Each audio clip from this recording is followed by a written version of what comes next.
नमस्कार। सुनाटा ढीना कानपुर देहात की ओर से मैं कवि विद्यार्थी अमर आजाद। आइए देखते हैं प्रारंभिक पाठशाला कवि अमर आजाद यूट्यूब चैनल में।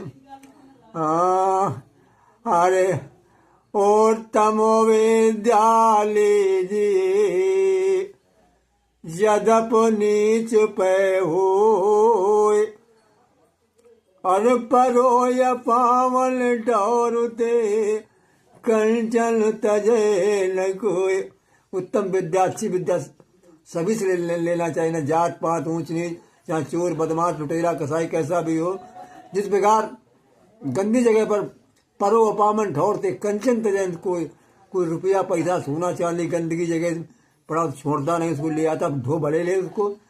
इसी प्रकार अच्छी विद्या, अगर उत्तम विद्या तो सभी से सीखनी चाहिए, हमें संकोच नहीं करनी चाहिए। विद्या धन है, जीवन का सौंदर्य है और जीवन एक कला है जो हमें जीने का रास्ता मार्ग बताती है। विद्या से, लेकिन विद्या से बुद्धि उत्तम होती है।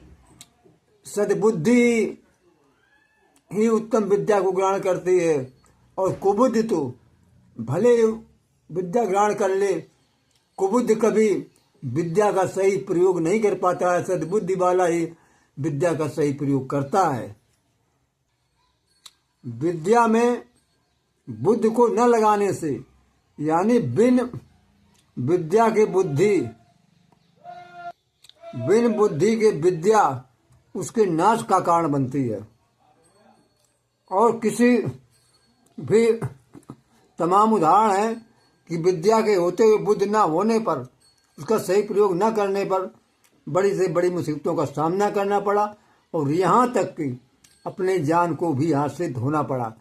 इसलिए अगर आपके पास बुद्धि नहीं है तो विद्या का प्रयोग सही कर ही नहीं सकते हो। तो बुद्धि उत्तम होती विद्या से, कहा गया है।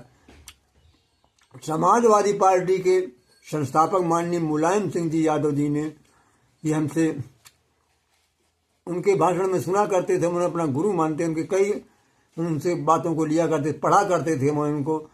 उन्होंने कहा था कि पेट भरने के लिए जिससे अपना मुंह चलाना पड़ता तब पेट भरता है, किसी दूसरे के मुंह चलाने से अपना पेट नहीं भर जाएगा।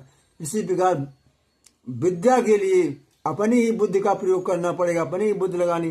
दूसरे की बुद्धि से आप विद्वान और विद्या नहीं प्राप्त कर सकते हो। ये हमारे माननीय मुलायम सिंह जी यादव जी के वचन थे उस समय। इसलिए विद्या जरूरी है। अगर डॉक्टर भीमराव अम्बेडकर न पढ़े होते तो व्यवस्था नहीं बदल पाती, संविधान नहीं